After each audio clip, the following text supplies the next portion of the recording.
Delhi Capitals ने Lucknow super giants को हरा करके दे दिया है मुंबई इंडियंस को प्लेऑफ का टिकट। आखिरकार कैसे टॉप 4 अब मुंबई इंडियंस का होगा कंफर्म, और कैसे वो एक मुकाबला ये तय करेगा कि मुंबई इंडियंस की टीम टॉप 4 में पहुंचेगी या नहीं। कैसे बदल गया है पॉइंट्स टेबल का पूरा गुणा गणित, ये सब कुछ हम बताएंगे और प्लेऑफ का पूरा समीकरण आपके सामने रखेंगे। बने रहिएगा वीडियो में, वीडियो पूरा देखिएगा, पसंद आए तो लाइक कीजिएगा, शेयर करिएगा दोस्तों में, और चैनल पर पहली बार आए हैं तो क्रिक रोस्ट की फैमिली में सब्सक्राइब बटन दबा करके अभी शामिल हो जाएगा। चलिए वीडियो को शुरू करते हैं। आप सबको यह बात मालूम है कि दो टीमें कंसिस्टेंसी के नाम पर लगातार इस आईपीएल में अच्छा कर रही हैं, और वही दो टीमें इस वक्त टेबल टॉपर बनी हुई हैं। एक टीम है गुजरात टाइटंस की, जिसने कि अपने 8 मुकाबले में 6 जीत के साथ 12 अंक हासिल कर लिए हैं, वो नंबर 1 के पोजीशन पर बरकरार है। लेकिन दूसरे नंबर पर दिल्ली कैपिटल्स की टीम आ गई है। उनकी भी अगर हम बात करें तो वो टीम भी इस वक्त जो है नंबर 2 पर है, और उसके पास भी अब 12 अंक है, यानी कि दो टीमें 12-12 अंकों पर है। यहां पर आप पॉइंट देख सकते हैं, 12-12 अंक उनके नजर आ रहे हैं। लेकिन उसके बाद नंबर 3 पर यहां पर जो है वो आरसीबी नजर आ रही है, और 4 पर पंजाब है। लखनऊ फिलहाल पंजाब 5 नंबर पर है 10 अंक के साथ में, लेकिन उसके लिए सबसे बड़ा खतरा और उसके क्वालिफिकेशन को लेकर के वो नजर आ रही है मुंबई इंडियंस की टीम। पिछले कुछ मुकाबलों में मुंबई इंडियंस ने जिस तरीके से कमबैक किया है और लगातार मैचेस जीतती चली जा रही है, वो इस बात की तरफ संकेत है कि अगर मुंबई इसी एकजुटता के साथ खेलती रही, जो यूनिटी की कमी शुरुआत में नजर आ रही थी, तो इसका मतलब है कि मुंबई की टीम एक बार अपनी लय पकड़ लेती है तो उसके वहां से बिखरने के चांसेस बड़े कम हो जाते हैं। मतलब यह है कि मुंबई इंडियंस के पास अगर हम बात करें तो कुल मिलाकर मुंबई ने अभी तक 8 मैचेस जो है वो खेले हैं, 4 जीते हैं 4 हारे हैं, यानी उनके पास आंकड़े बराबरी के 8 अंक हैं। बचे हुए 8 मुकाबलों में अगर नेट रन रेट पर फैसला करना है तो मुंबई इंडियंस की टीम को 8 बचे हुए 6 मुकाबलों में 4 जीतने होंगे, ताकि उनको 8 अंक और मिलेगा। फिर 16 अंक पर बात आएगी और वहां पर एनआरआर का मामला आता है। लेकिन अगर मुंबई इंडियंस की टीम 5 मुकाबले जीत जाती है बचे हुए 6 मैच में, जो जीत सकते हैं, तो ऐसे केस में उनके पास 10 अंक और मिलेंगे, और ऐसे में उनके 18 अंक हो जाएंगे। तो 18 अंकों का मतलब यहां पर निकल के सामने यह आता है कि उनकी टीम के पास में पूरा मौका होगा। अगर हम पॉइंट्स टेबल आपको दिखाएं तो यहां पर दिखाई देगा कि उनकी टीम भी 18 अंक पे पहुंच जाएगी। 18 अंक का मतलब ये गारंटी हो जाएगा एक तरीके से कि भाई मुंबई इंडियंस की जो टीम है वो टेबल टॉप तो ना करे, लेकिन फिर भी टॉप 2 में या टॉप 4 में तो जरूर रह जाएगी। अब सवाल यहां पर ये उठता है कि यहां पर अगर ये सारी चीजें ऐसी होती नजर आ रही हैं, तो फिर क्या यहां से मान के चला जाए कि यहां पर जो है अब जब ये टीम है मुंबई इंडियंस की टीम, उसके लिए क्या सब कुछ आसान नजर आ रहा है? हमने आपको शुरू में कहा कि पॉइंट्स टेबल पूरा गणित बता रहे हैं आपको। आखिरकार कैसे वो उस एक मैच से ये डिसाइड हो जाएगा? दरअसल उस मैच पर हम जाएंगे, उसके पहले एक मुकाबला और खेलना है मुंबई इंडियंस को, जो कि आज खेलना है। सनराइजर्स हैदराबाद की उस टीम के खिलाफ खेलना है जो जब वानखेड़े में गई थी तो ये उस उम्मीद के साथ गई थी, 240 चेस करके पंजाब के खिलाफ आए थे। उनको ये लगता था कि वानखेड़े की पाटा विकेट पर रन बनेगा, लेकिन मुंबई ने उनको गच्चा दे दिया। मुंबई इंडियंस ने अपने घर में स्लो ट्रैक बनवा दिया, और ऐसा हम बहुत कम बार देखते हैं वानखेड़े के मैदान पर। पूरी कोशिश के बावजूद उनके बल्लेबाज रन बना नहीं पा रहे थे। लेकिन अब उस हैदराबाद के गढ़ में जाना है मुंबई को खेलने के लिए, जहां हैदराबाद के बल्लेबाज सिर्फ आंख बंद करके बल्ला चलाएंगे तो भी बल्ले पर गेंद लगे छक्के चौके लिए बाउंड्री के बाहर जाती है। ऐसे में अब ये चुनौती मुंबई के लिए है, क्योंकि बुमराह के अलावा कोई और गेंदबाज उनका फॉर्म में नजर ही नहीं आ रहा है। इसका मतलब ये हुआ कि अगर ऊपरी क्रम के बल्लेबाज सनराइजर्स हैदराबाद के चल निकले, कहीं ना कहीं कोई बदला लेने की बात होगी कि अपना पार्टी तो खराब हो ही गया है, मुंबई की पार्टी खराब कर दी जाए, तो वहां पर वो मैच जीतना ही चाहेंगे। अगर इस केस में हम ये मानते हैं कि मुंबई अगर ये मैच जीत जाती है हैदराबाद से, तो फिर बचे हुए 5 मैच में उनको 3 मैच जीतना पड़ेगा नेट रन रेट के क्वालिफिकेशन के लिए। 4 जीत गए तो उनका काम सबसे ज्यादा आसान हो जाएगा। लेकिन अब सवाल ये उठ करके आ रहा है कि आखिरकार होगा क्या?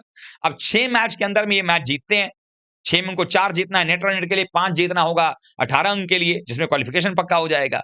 तो अगर ये मैच जीत जाएंगे तो बचे हैं 5 मैच में 4 जीतना पड़ेगा डायरेक्ट क्वालिफिकेशन के लिए, और 3 जीतना पड़ेगा नेट रन रेट के आधार पर क्वालिफिकेशन के लिए। लेकिन हैदराबाद की टीम अपने घर में जिस तरीके से खेलती है, जो विकेट उन्होंने समझा हुआ है, हाई स्कोरिंग गेम देखने को मिलेगा। और ऐसा नहीं है कि हैदराबाद की गेंदबाजी एकदम खराब है, तो ऐसे में कहीं ना कहीं दबाव बनेगा, हाई स्कोरिंग मैच देखने को मिलेगा। हम अगर एक वर्स्ट सिनेरियो मान के चलेंगे, चलिए अगर मान लिया जाए एक पल को कि मुंबई की टीम अगर हैदराबाद से हार जाती है, तो क्या मुंबई क्वालिफाई करेगी? तो जवाब है जी हां, बिल्कुल करेगी। क्यों करेगी? क्योंकि उसके पीछे रीजन है। रीजन ये है कि मुंबई के भी आंकड़े 9 मैच में फिर 8 अंक हो जाएंगे, तो 5 बचे हुए जो मुकाबले होने वाले हैं, उन 5 मैच में मुंबई को हर हाल में बचे हुए 4 मैचेस जीतने पड़ेंगे नेट रन रेट के लिए, और डायरेक्ट क्वालिफिकेशन के लिए उनको जीतने पड़ेंगे 5 के पांचों मुकाबले।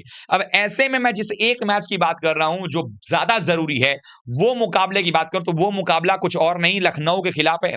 लखनऊ की टीम के पास में भी अगर आप देखेंगे तो 9 मुकाबलों में अब उनके पास में अगर देखा जाए तो 10 अंक जरूर हैं, लेकिन अब उनके नाम 4 हार हो चुके हैं। तो अगर मैं लखनऊ की बात करूं तो लखनऊ का मुकाबला जो होगा, यहां मुंबई से अगला मुकाबला उन्हीं का है। यानी कि आज अगर हैदराबाद को मुंबई हराती है, तब तो वारे न्यारे हैं, तब तो आप लखनऊ को हराओ, काम बन जाएगा।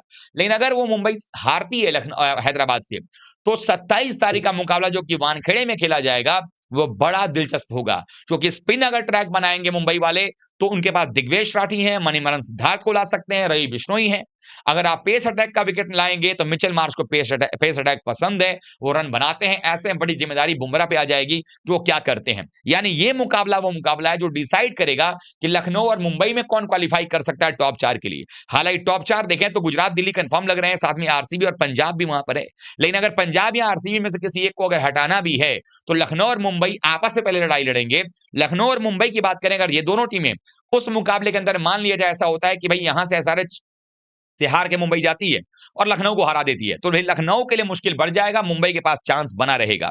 लेकिन अगर ऐसा होता है कि यहाँ एसआरएच से जो है वो मुंबई हार जाती है और फिर लखनऊ से भी हार जाती है, तो उस केस में बचे हुए 4 मुकाबले जो होंगे, वो 4 के चारों मैच जीतने पड़ेंगे। वो मुश्किल हो जाएगा मुंबई के लिए, क्योंकि उनको मैच खेलना होगा आरसीबी से भी एक मुकाबला, वो जाकर के उनको खेलना पड़ेगा।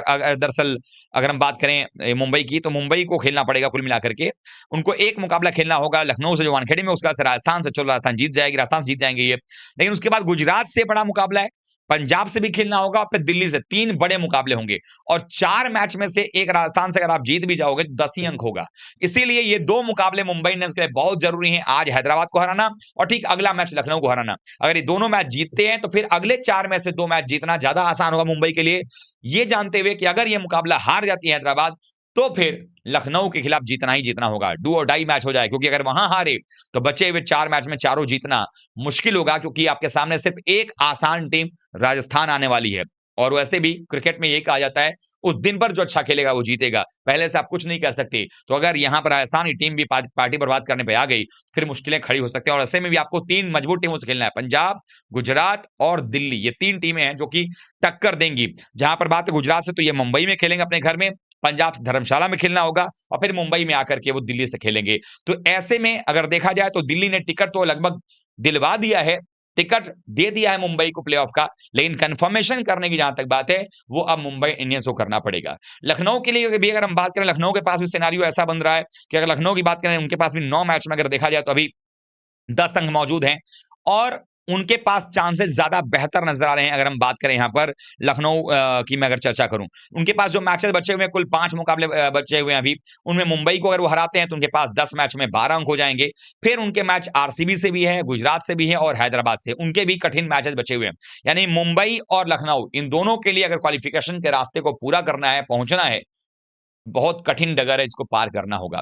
आप लोगों को क्या लगता है, क्या मुंबई इंडियंस की टीम आसानी से क्वालीफाई कर जाएगी प्लेऑफ में, या आपको लगता है कि लखनऊ और मुंबई का जो एक मैच जिसके बारे में बात कर रहा था कि वो जीतना जरूरी होगा मुंबई के लिए, वो सबसे बड़ा डिसाइडर होगा? आप कमेंट करके बताइएगा। और आपकी नजर में टॉप 4 क्या लग रहा है? गुजरात और दिल्ली तो लगभग कंफर्म लग रही है, लेकिन तीसरे नंबर और चौथे नंबर की टीम आपके हिसाब से कौन सी लग रही है? कमेंट करके बताइएगा। वीडियो को लाइक कीजिए, शेयर कीजिए दोस्तों में, और चैनल पहली बार आए हैं तो क्रिकेट रोस्ट की फैमिली में सब्सक्राइब बटन दबा के अभी शामिल हो जाइएगा। मिलते हैं एक बार फिर से, तब तक लास्ट वीक का बहुत बहुत धन्यवाद। थैंक यू सो मच दोस्तों।